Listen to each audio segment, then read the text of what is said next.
Okay, great. For our second talk, we are very happy to have Jesus Cruz Rojas from Institute of Nuclear Sciences. Sorry for me. That works. Okay, he will talk about modulated instabilities and the ADS2 point in dense holographic matter. Please. Okay, thank you very much. So I would like to also thank the organizers for giving me the opportunity to speak in this very wonderful conference. So yeah, I would like to talk about some instability study that we did in this holographic model for dense and hot quark matter. So this project was made in collaboration with Tuna Demirsik, which is now in Utrecht University, and Matti Järvinen, which is in Asia Pacific Center of Theoretical Physics in South Korea. And this is based in this preprint that we already released earlier this year. Okay, so the main plan for this talk would be first to give a motivation for this kind of studies in general in holography. Why it's a good idea to use holography to study QCD, and in particular why we are interested in this instability study. Then I will properly introduce the holographic model that we use it, which turns to be a bottom-up holographic model, so it's a little bit cookout, not really coming from a string theory itself. Then I will show the instabilities that we have managed to find in this model, and finally some results that people have already worked in this, and we just check that this is consistent with the previous results that people have already obtained in more generic holographic models, and finally give a summary and future directions. So in this project, or in this program of ADS QCD, the main question, or one of the main questions, is to describe properly the phase diagram of QCD, or at least to give some answers to what is not really known yet. We know that at very small densities, lattice results are very robust, and we can trust in the results. And there we also have these perturbative results at very large energies. But at the kind of intermediate densities and small temperatures, we are not really sure what happens. Effective theories have told us some things, but especially nowadays that the compact stars, and in particular neutron stars, are being observed more precisely, and even mergers have been observed in their via their gravitational waves. It's a good idea to have more predictions about what happened in this part of the phase diagram. And this is why holography is a good idea, because there are no first principle results in this part. And yeah, using this duality in the weakly coupled regime of gravity dual to the strongly coupled regime of the quantum field theory maybe will give us an answers. So yeah, what we plan to do, or we did in this project, was to do a fluctuation analysis in this region in the quark phase, in the deconfined matter phase, and at very small temperatures. And why are interested in this regime? Because people have studied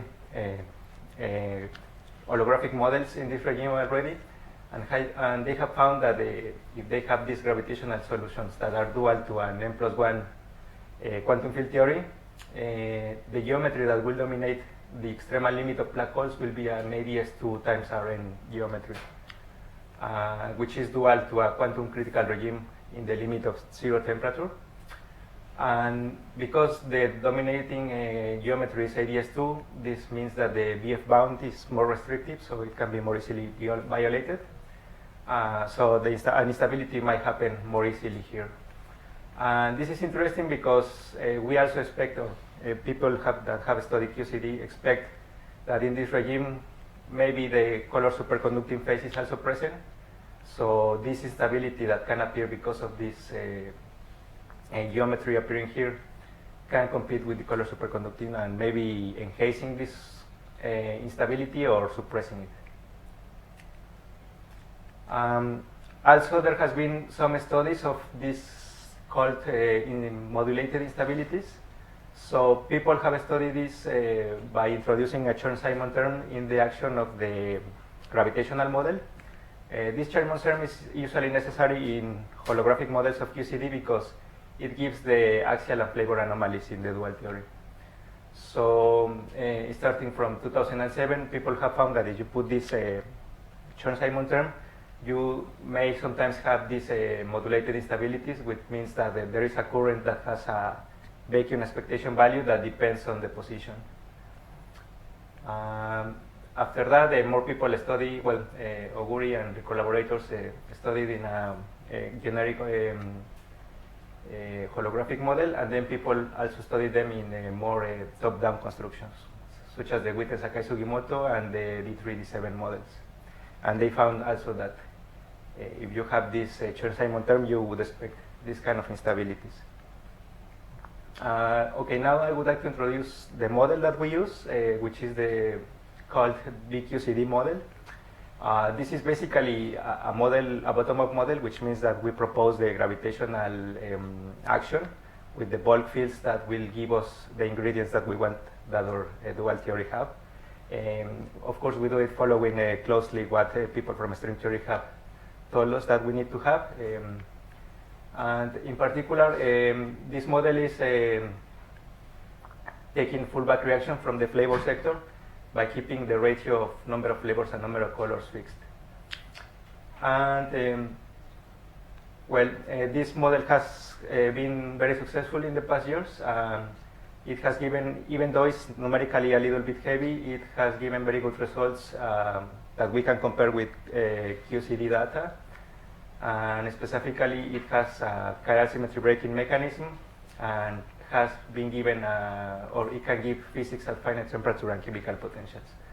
Very recently, this model has been able to give an equation of a state that can be used to modulate numerically mergers on neutron stars, and this we can compare this with observations of gravitational waves coming from these observatories of gravitational waves. And also, very recently, we were able to estimate the bulk viscosity, which also give us information about the dissipations of energy and not out of equilibrium processes. So this model can really give some picture of QCD, although we need to see what the observation says about it. So this is just a glimpse of the action. We have this action that is given in terms of a glue sector, a flavor sector, and the Chern-Simon terms that I already mentioned you.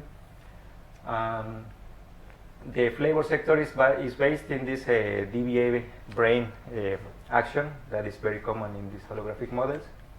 But we also have these potentials that are here highlighted in red, and the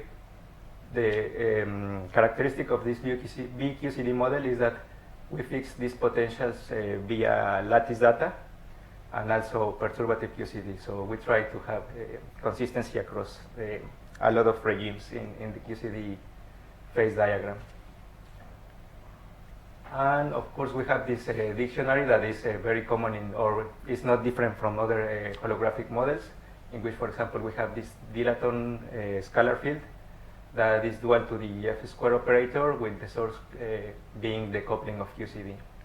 Or also this tachyonic matrix with indices in the flavor sector, which is dual to this bilinear operator that is the source of the, or it gives us the mechanism of chiral symmetry breaking. And of course, this is the basic phase diagram that we can obtain with this BQCD model. So the different phases are given by solving numerically the equations of motion from the action I show you with different geometries. So the quark gluon plasma would be the deconfined phase, is if we have this regular black hole background, and with horizonless geometries we will have this confinement chirally broken theory phase. Sorry. And as I mentioned, we are interested in this line where the temperature is very low, but we are in the deconfined phase. And as I mentioned, that people have seen that if we include this Chern-Simon term, we expect some kind of anomaly, stripe instability. Sorry. So yeah, in this case, this is the usual Chern-Simon term that one needs to put to have the correct anomalies. and in our case it gets simplified to this more basic way. So what we did here was to fluctuate all the fields that we have in our action and obtain the equations of motions for this field, and then for these fields, and then obtain the spectrum of quasi-normal modes. So we can classify the quasi-normal modes according to the helicity, and what we wanted to see if there is a depending of temperature, because we can do this for a fixed temperature, chemical potential, and momentum. So what we want to see if is for varying these parameters, and the imaginary part of the frequency for any of these modes get positive, and then we get these kinds of instabilities that I was mentioning you. And as it turned out, we got an instability in the helicity 1 sector as a function of the moment, which means this is a stripe instability, such as I mentioned in the introduction, that is dual to this current that has a expectation value that depends on the position. So here in the vertical axis is the imaginary frequency, and the horizontal is the momentum. So you can see as the momentum increases, this quasi-normal mode will go to a positive imaginary part. In dotted lines, we use by hand turn off the Chern-Simon term, just to see that this instability is caused by this term exactly. Yeah, this is the action. This is the instability coming from the gauge field. So we have the vectorial gauge field in green and different shades of green, and the axial gauge field in different shades of orange. And then, since we can do this for different temperature and chemical potentials, we can see where the instability is posed in the phase diagram. So we obtain this kind of phase diagram for our model. So we were somewhat expecting the instability to be here at small temperatures and large densities, but it was surprising that it also hogs kind of the confined phase. This is dependent of the potentials that I mentioned to you that are fixed with lattice data. So this is not really, well, you cannot say that it's only an artifact of our model, because it also has to do with the data coming from the lattice sector. But yeah, since this is a very small densities, yeah, people studying lattice QCD, we can maybe give us a better explanation, or yeah, help us to understand if this is actually something that can be obtained or not really. And yeah, this is also something that in holography is not really the domain that holography is best at studying. So yeah, I shouldn't trust now a lot this part of the phase diagram that we obtain. And then we also, because this ADS2 geometry is also an exact solution of the VQCD model, we can see if the things that people have studied already regarding the quasi-normal modes are still correct in this model, or are still the model is consistent with what people have found, which is that these modes coming from the ADS2 geometry will give us the regime at which hydrodynamics is not longer applicable. So we have that at large temperature we have this regular black hole geometry, and yes, I mentioned you before, as temperature gets smaller, we get that the geometry that really describes the dual theory is an ADS2 geometry. So one expects that the quasi-normal mode spectrum to behave like this, with this delta being like the scaling dimension, and it can be an integer if the modes are universal, but it also can have like a small contribution for an anomalous dimension. So we computed this scaling dimension, which are shown here with the stars. These lines are the quasi-normal modes that we obtain numerically with our model, and we diminish the temperature and see if they actually go towards the analytical result that we get. And as we saw, they actually are consistent with each other. Okay, so yeah, in summary, what we found with this BQCD model, which is one of the best descriptions now in terms of holography of QCD, is that this Augury Park instability is also observed. So now we are working in trying to also introduce an instability that triggers this color superconducting phase. So we are studying if this enhances this instability or tries to combat, I don't know, to diminish it. We also wanted to have a better explanation for the small density case in which the instability is still present.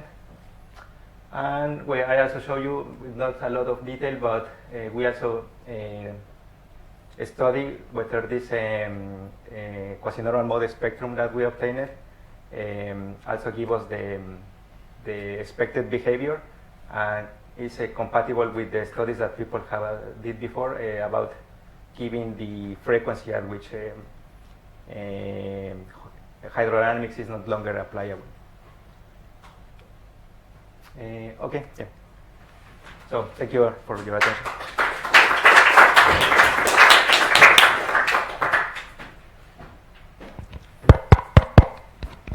Questions?